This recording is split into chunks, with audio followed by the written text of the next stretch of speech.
За сайн байцгаана уу. Өмнөд Монгол подкаст ээлжид дугаар хэлж байна. За өнөөдөр бид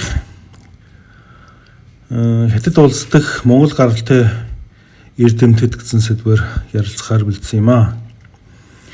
За хэн бүхэн мэдж байгаа Хятад улсад 6 сая гаруй Монгол гаралтай хүн байдаг.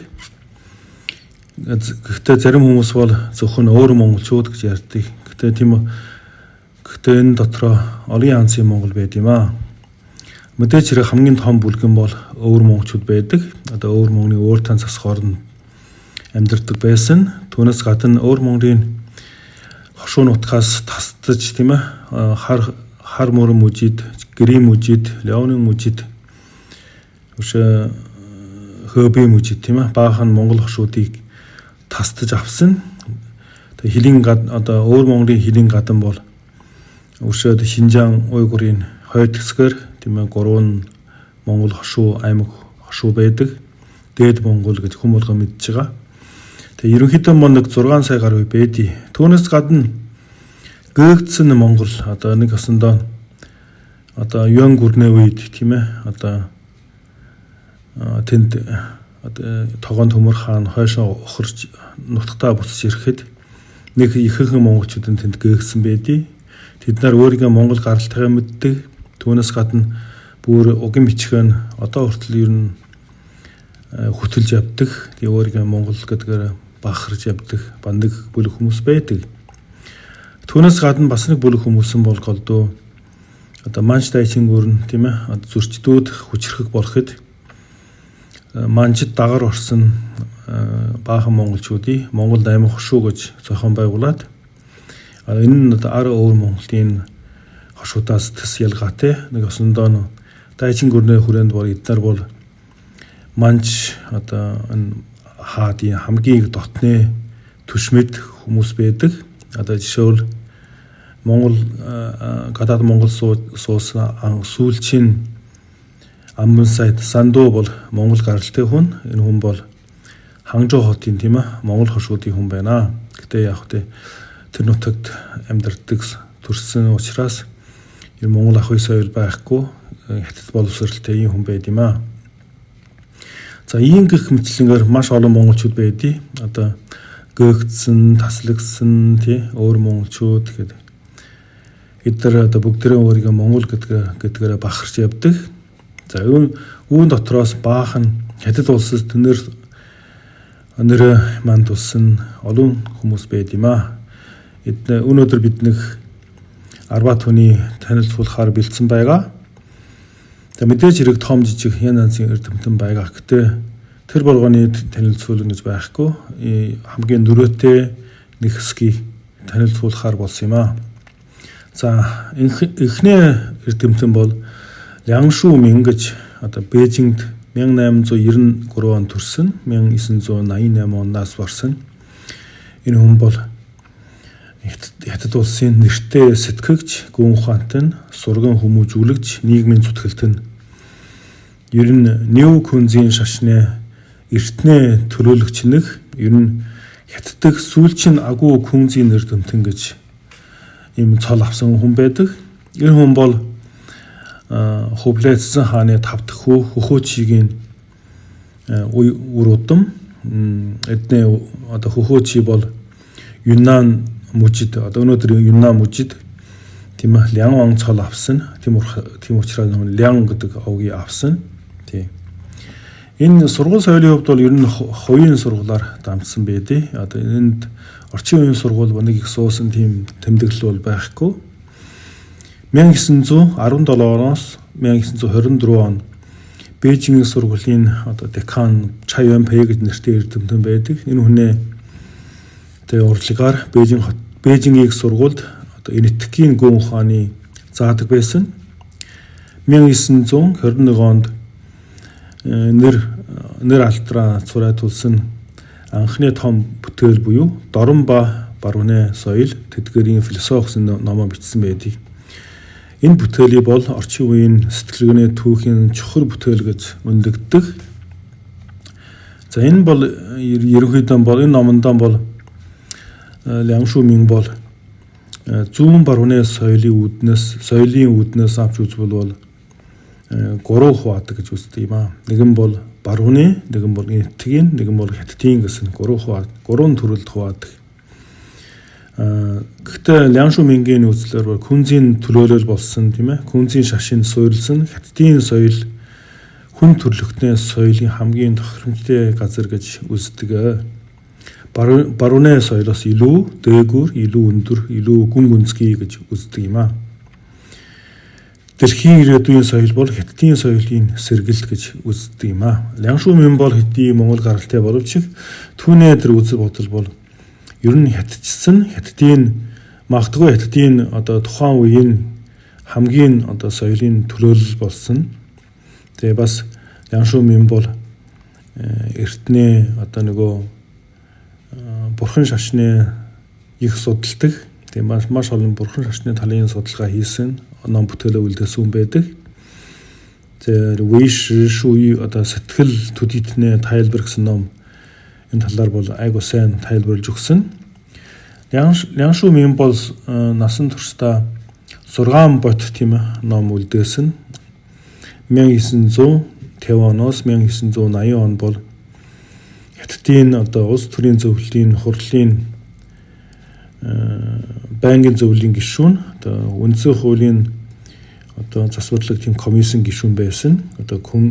Хятад улсын күнзийн судлаг комиссийн зөвлөх ер нь маш олон соёлын зүтгэлтний хуваараа бол ажилладаг байсан. Энэ хүн бол Мао Цзэдунгтэй тийм ээ. Мао чинь энэ бүгд найрамд хятад улсын хүн шүү дээ. Энэ хүнтэй бол маш дотны харилцаатай. Энэ Бээжингийн их сургуульд мань хүн багш байхад Мао бол тухайн үед номын санчаар ажилладаг байсан. Тэгэхдээ ер нь Маотой бол хамгийн дотн хамаагүй харилцдаг учраас 1953 онд бол Мао түүний нэрийг тийм ээ олны өмнө дурдж шүүмжилдэг байсан. Тэгээд энэ түүний бол намын ерөнхий чиг шуумыг эсэргүүцдэг гэж үзэж ер нь бангаддаг байсан. Ийм хүн байгаа. Ляншу Мин бол тийм хятадаа би энэ номыг бол уншиж байгаагүй. Ерөнхийдөө бол хятадаа бол сүүлийн үеийн number 1 тийм күнзийн сургаалыг залгамжилсан ийм хүн байгаа гэж үздэг. Тийм. За хоёр дахь нь Ли Сэгуан гэж нэг хүн байгаа. Ли Сэгуан бол 1889 оноос 1971 онд амьдардаг байсан. Хубэй мужийн Хуанган хүн гэдэг орчин үеийн хятад улсын геологч эртний биологийн судлаач палеонтолог энэ ийм хүн байдаг. Ер нь хятадын геологийн хамгийн том эрдэмтэн хүн байсан. Тийм. Түүний охины яриагаар бол эрен цөвөн тийм ээ хүүгэн дагуулад өвөр Монголоос гараад сүүлд нь Хубэй мужид суурьсан гэж хэлдэг. Тэгээ ер нь өөрийг шөө овхтэй бас ли овхтэй шөө ли гэсэн овгийн гэж ярьдیں۔ Тиймэрхүү Ли Сэгуан гэсэн нэр авсан байдаг. Ли Сэгуан бол 1904 онд бол Япон улсад суралцдаг байсан. Сурахаар явсан. 1910 онд Осакагийн дээд техникийн сургуульд сурч төгссөн. Ер нь далайн машины механизмын факультетаас төгссөн. Ер нь далайн машины механизмын мэргэжилтэй. 1913 онд майхан дахиад Англи сурахаар явсан.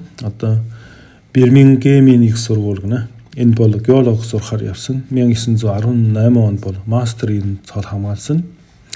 1920 онд хятад улсад буцаж ирээд Бээжингийн их сургуулийн геологийн тэнхимийн даргаар ажиллахаар болсон. 1927 он Иргэн улсын үед бол төвийн ах тийм шинжлэх ухааны ах тийм л да. Дэргэд геологийн хүрээлэнг байгуулахад хүрээлэнгийн даргаар ажилладаг болсон. 1934 онд дахиад Англид мэргэжилтэн солилцохоор явсан. Тэгээ түүнээс гадна 1934 онд Хятадын геолог гэсэн ном хэвлүүлсэн байсан. 1948 онд Дахиад Англи руу яваад олон улсын хурлд суугаад Англи үлдсэн. Яг тухайн үед чинь яг Хятад улс чинь иргэнэ дайн байсан. Түүнээс дайцсан баг. 1950 оны 3 сард Ли Сегун нууцаар Хятад улсад буцааж ирсэн. Энэ шинэ улс хичнээн Хятад улс байгуулсны дараа жинийн дараа буцаж ирсэн. Ирсний дараах нь геологийн сайдаар ажилласан. Хятадын шинжлэх ухааны академийн дэд ерөнхийлөгчөөр ажилласан. Тийм ер нь энэ хүн бол эртнээд чулуутсан тийм юм судалгаа нь маш их нэртэй. Нэг ийм айгуу нэртэй гэдэг юм байлээ. Би бас сайн ойлгохгүй сайн мэдэхгүй юм байна. Юусэн ч эртнээ чулуутсан юм бол маш сайн судалсан хамгийн том эрдэмтэн гэж үздэг. Тэгээ бас нөгөө зүүн Хятадын дөрөвдөгч мөсөн голууд гэсэн тийм онол дурдж гаргасан. Тийм ерөнхийдөө бол геологийн талаар маш их одоо нөмөр оруулсан. Одоо академийн орлогч одоо дэд ерөнхийлөгчөөр ажилладаг байсан. Тэгээ түүний одоо геологийн мэдлэгээр одоо Дачингийн одоо нөгөө нефт болоо Шэнглигийн нефт Дачин ч одоо нөгөө Монголд тамсаг болог гэж ярьж байгаа шүү дээ. Энд хөрөнгө оруулсан компани одоо энэ Дачин гэдэг газраас энэ нефтийг олборлож гаргасан. Хятад улс бол энэ Ли Сегунгийн буйнаар бол нефттэй болсон гэсэн ийм төвхтэй. Тийм учраас шинэ Хятад улс байгуулсны дараа хамгийн том эрдэмтэн бол Ли Сегун гэдэг ийм Монгол гаралтай хүн байд юм аа. За 3 дахь бас нэг гайхамшигтай хүн байд юм аа. Энэ хүний Бааю Зоо гэж Хятад нэртэй 1892 оноос 1929 онд амьдардаг байсан. Ер нь маш одоо залуугаараа нас барсан хүн байна. Одоо өөрийн намтарт бол хишигтийн хошуунаас гаралтай гэдэг юм байлээ. Сүүлд нь одоо Жансу мужийн Жинжан тийм ээ одоо Монгол 8 хошууны хойч үе одоо Монгол шулуун улаан хошууны хүн байдаг шиг байлээ. Тэр Жинжан мужид төрсөн. Тэгээ 17 настай да 1909 онд тийм ээ 17 настай Бааю Зоо Английн Ньюкасл их сургуулийн механик инженерээр сурахаар явсан. Тэнд 6 жил сурсан. 6 жилийн дараа дайн ус дэлхийн нэгдүгээр дайн үснээ дараа маань Америкт яваад сурахаар явсан. 1915 онд Америкийн Массачусетскийн технологийн институт агарын төврийн инженерийн тэнхимд сурахаар явсан. Агарын төврийн инженерчлэлийн мастер цол хамгаалсан. Тийм 17 онд Иргэн улсад буцаж ирснээр дараа 1918 оны 1 сарын 1-нд Фужоугийн усан онгоцны үйлдвэр энэ нөгөө Манчингүрийн үед байгуулсан анхны үйлдвэрийн нэг. Энд тийм ээ нисэн онгоцны үйлдвэрлэлийн инженерийн хэлтсийн дараагаар ажилласан. Ер нь онгоц бүтээж, зохион бүтээхээр ажилласан. Тэгээ 1918 оны 8 сард Бааю Зоо болон одоо туслахуудын хамт Фужоугийн усан онгоцны үйлдвэрийн тийм ээ нисэг онгоцны үйлдвэрлэлийн инженер хэлтсэд Хятад улсад анхны усан дээр одоо нисдэг одоо усан дээр тогтцоо нисдэг юм уу? Ийм нэг анхны нисэн онгоцыг бүтээсэн хүн байдаг. Бааю Зоо 1918 онд бол анхны усан онгоцоо нисэн онгоцыг бүтээсэн байдаг. 1923 онд Бааю Зоо Фужоугийн Мао гэдэг газрын нисхийн сургуулийн төвд ажилт тийм ээ одоо нисхийн инженерүүдийг бэлтгэдэг байсан. 1928 онд Тэнгисийн цэргийн яамны одоо даалгавраар тийм ээ Бааю Зоо Германы Берлин олон улсын агарын шоуд оролцохоор явж үүнээс хажуугаар бас Англи, Францад тийм ээ одоо судалгаа хийхээр явсан. Тэгээд тэмдэглэснээр бол ер нь яг энэ цаг мөчид нөгөө юм одоо тагнуулчд хордгсон гэж үздэг. 1929 оны хавар нутагтаа буцаж ирсний дараа ер нь толгой нь хордож 6 сард 38 наснда нас барсан. Энэ 38 насны энэ цөөхөн жилд энэ хүн бол 6 онцгийн онгоц, нисэн онгоц зохион бүтээсэн. 19 оноос 29 оны 10 жилийн хугацаанд бол 12 онгоц үйлдвэрсэн юм аа. ийм нэг гайхамшигтай хүн байд юм а. Хятадын түүхэнд нисэх онгоцгий бол Монгол гаралтай хүн бүтээн зохион бүтээсэн юм а. За дөрөвдөх нь Ян Шишэн гэж ийм нэг хиймж эрдэмтэн байгаа. Ян Шишэн бол 1897 оноос 1885 хүртэл амьд байсан. Энэ хүн Зhejiang мужийн Ханчжоу хотод төрсөн. Ханчжоу гэхээр тэнд бас нэг том манжин цэргийн хуаран байсан. Тэдний урсаад баг гэд. Гэхдээ яг ингэж бичээгүй. Би бол тэгжил таамаглаж байгаа. Ер нь Хятадтай бол хамгийн том хиймж, сурган хүмүүжүүлэгч, Хятад улсын Хятадын шинжлэх ухааны академич, Нанхай их сургуулийн профессор, Нанхай их сургуулийн деканаар ажилладаг байсан. Энэ насан туршдаа Нанхайд ер нь багшилсан байна л да. 62 жил ажилласан гэдэг юм байлаа. Маш олон академич докторийг бэлтгэсэн ийм хүн байгаа. Ян Шишэн бол 1918 онд бол Чинхуа швед хангаж байгаа. Чинхуагийн сургууль гэж байгаа л да. Энэ сургууль төгссөн нь Чинхуагийн их сургуулийн өмнөх бие байдаг шиг байлээ. 1922 онд Америкийн Корнелл их сургуулийн мастер цом хамгаалсан. 1923 онд Нанхай их сургуулийн профессор, шинжлэх ухааны факультетийн даргаар ажилтдаг болсон. 1929 онд мань Америкийн Йейл их сургуулийн хүрээлэнгийн судлаач. Тийм 1931 онд Йейл их сургуулийн докторийн цовл хамгаалсан. Түүнээс гадна Америкийн шинжлэх ухааны судлаачдын холбооны гишүүнээр сонгогдсон. Тэгээ 31 он Хятад улс буцаж ирсний дараа үргэлжлээд Нанхай их сургууль багшилсан юм а. 1948 он Нанхай их сургуулийн хэлтсийн дарга инженер сургалтын албаны дарга деканы орлогч 1962 онд Нанхай их сургуулийн органик элементийн химийн хүрээлэнгийн анхны хүрээлэнгийн даргаар ажилладаг болсон. 1957 оноос хойш 80 он хүртэл Нанхай их сургуулийн деканаар ажилласан.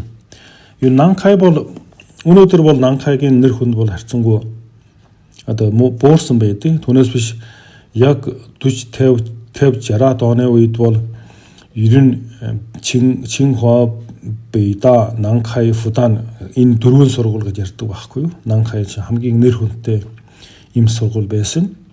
Энэ хүм голдуу хиймч байдаг. Одоо нөгөө пестицид гэнэ. Одоо нөгөө ургамал тийм ээ. Одоо цацдаг имийн судалдаг хүн байна л да. Шавж устдаг ч юм уу тийм. Тим юм судалдаг, органик химийн судалдаг.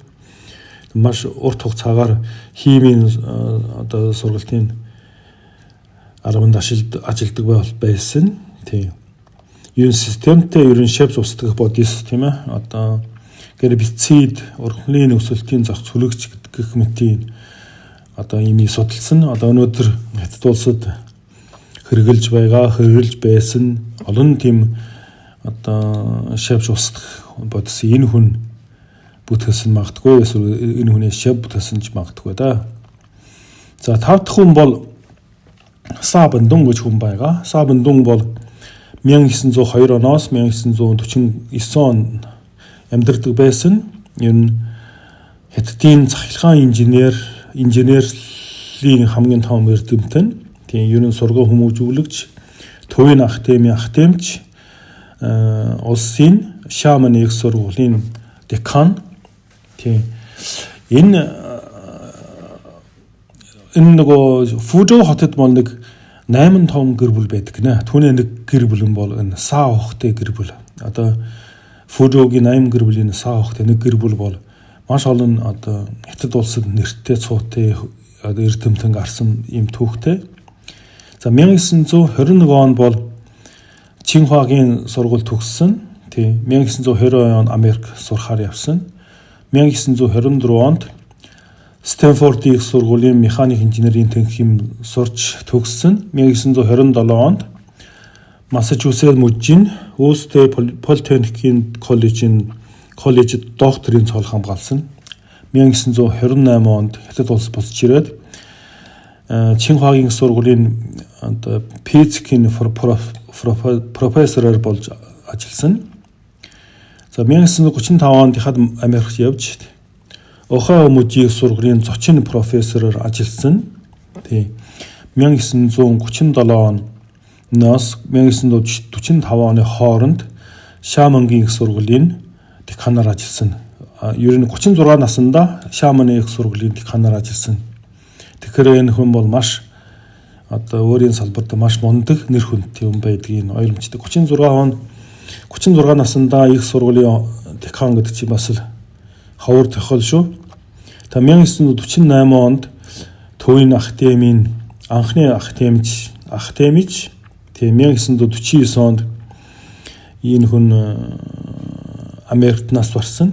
Энэ ходоодны Аракаар нас барсан. Түүний Чандры Шаман их сургуулийн байшин ойролцоо оршуулсан байдаг. Энэ физикийн түүх нь бол нэг хууль нээсэн гэдэг юм байлээ. Би бол тэрээс учир нь олцсонгүй. Юусэн ч Америк байх хугацаанд англи хэлээр бол ер нь физикийн нэг ном хийгээд олон жил англи Америкчууд бол энэ номыг уншдаг хэрэгэлдэг байсан гэдэг юм байлээ. За ийм нэг эрдэмтэн ийм физикч байсан юм аа. За дараагийн эрдэмтэн Жүүхэн Ин гэдэг. Энэ хүн 1914 оноос 2007 хүртэл амьдарсан. Ер нь Бээжин төрж үтсэн. Энэ хүн бол Захар Лигдаа хааны хойч үе Чин гүрнээ эхний үед Бээжинд ирсэн гэж бичдэг. Тэгэхээр Монгол 8 хошууны хүн байж таарна. Ээж нь Төмдийн Монгол гэдэг юм байлээ. Энэ хүн бол Янжингийн их сургууль төгссөн. Тийм. 1939 он Янжингийн их сургуулийн биологийн анги төгссөн гэдэг юм байлээ. Энэ сургууль бол Янжингийн их сургууль бол Ятийн төвөнд бас нэлээд нэртэй. Ер нь сүмийн христийн сүм байгуулсан ийм сургууль байдаг. 1943 онд Шефергийн их сургууль ангаахны докторийн цол хамгаалсан. Энэ Шефергийн их сургууль бол Америк нэгдсэн улсын Рокфеллерийн санкт энэ сургуулийг байгуулсан. Тэгээд энэ Бээжингийн анагаахын дээс сургуулийн профессор 4-р харьяа тэмлэгийн дэд дарга гоо сайхны мэд заслын тасгийн эрхлэгч олон салбарт ажилласан. Ер нь нөгөө ургуулын сэтэрхий, тамнайн сэтэрхий, толгой, нүүрний эд эрхтний гажиг, бэлэг эрхтний гажиг төлөгдөлт гэх мөти нэг гоо сайхны мэд засал бол энэ хаттан бол ер нь гоо сайхны анхдагчийн нэг гэж үздэг. Маш олон гоо сайхны мэд заслын олон бүтээлүүдийг үлдээсэн гэдэг юм байлээ. За ийм нэг эмч хүн байгаа Жүүхэн Ин гэж. За дараадах хүн бол Шан Биннан гэж 1918 онд төрсөн. Хэдэн оноос орсон? Одоо нас орсон байл хэдэн оноос би олж чадсангүй.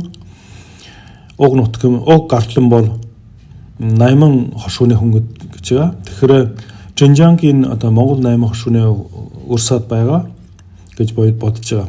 Энэ Чонгчингийн их сургуулийн математик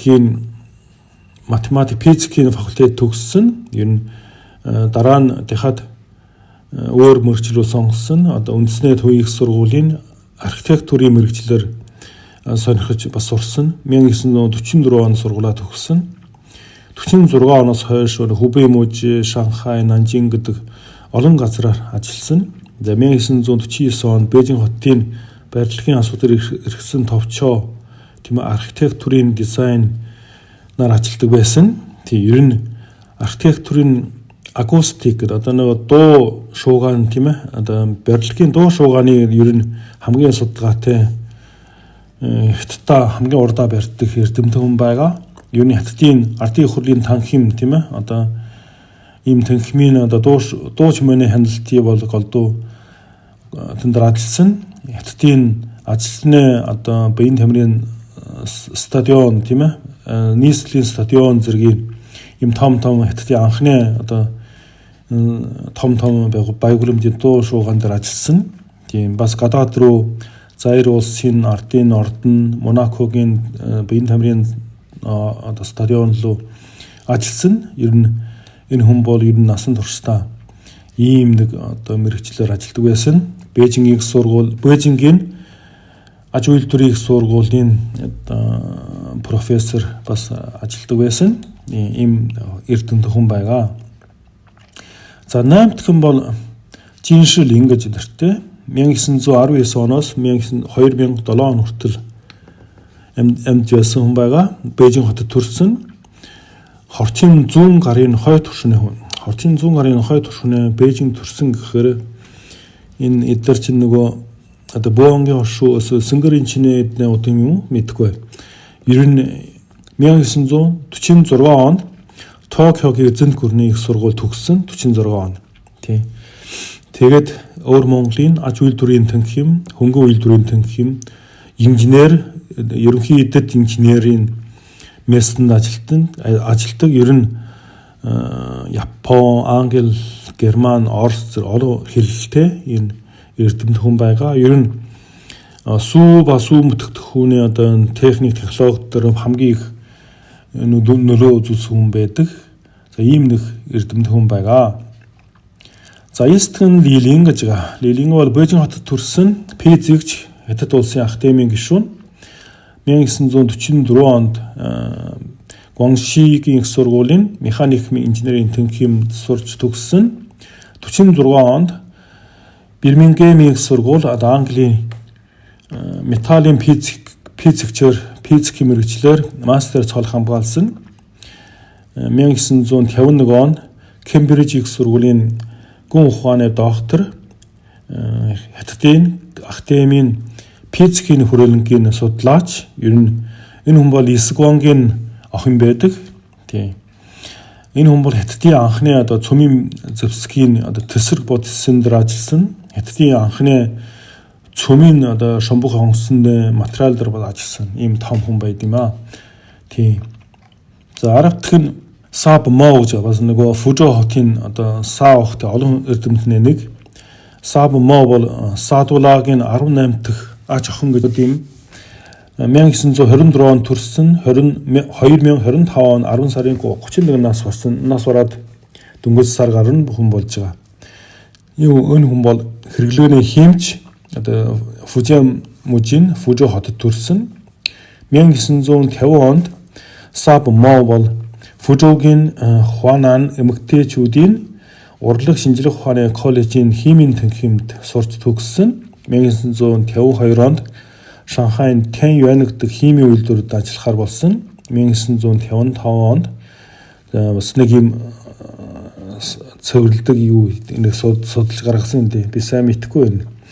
Тэгээ ер нь хим дээр нэрээ том Хятадын хөлөө онгоцны арын гол тийм ээ шилэн одоо хөвөн юм уу тэр нэг юм хийсэн. Ер нь хим талаар нэлээд том эрдэмтэн. Энэ ардын тэнгисийн цэргийн Мари Кюритэй төстэй баатарлаг эмэгтэй гэж хятад цолдог. Тэгэхээр Мари Кюри чинь нөгөө Нобелийн шагнал авсан Польш хүүхэн байдаг шүү дээ.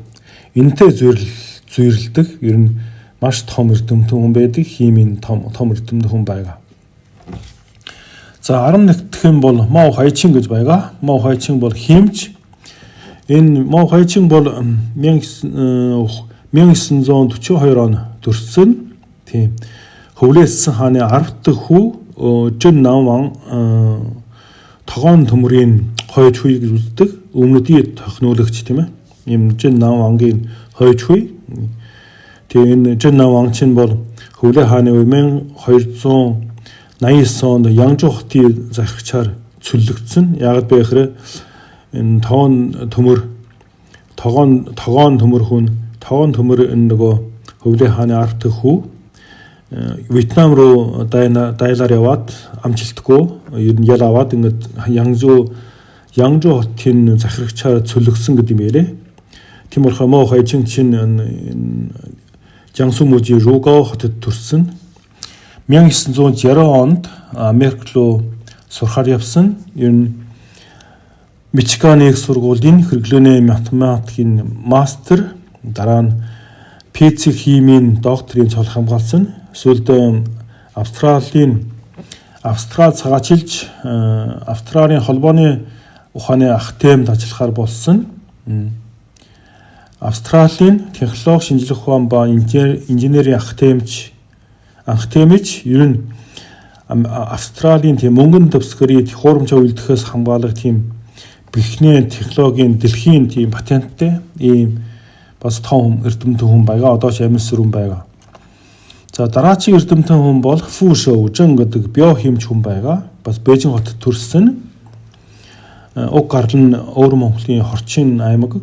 Чингис хааны тийм ээ 2 дэх хүү Цагадаын 36 дугаар үе удам гэж хэлдэг.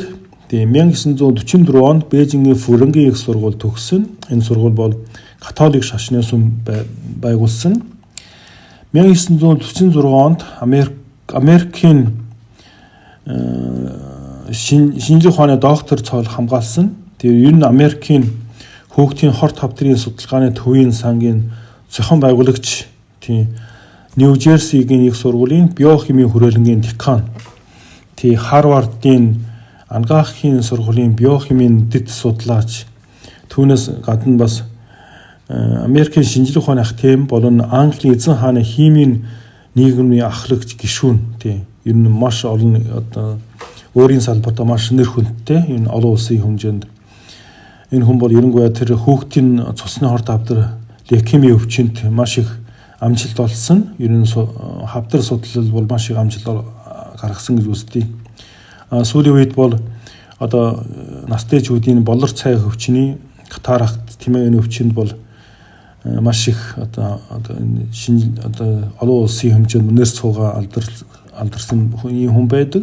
Фу Шоужэн гэдэг ийм хорчин гарлын хүн байгаа.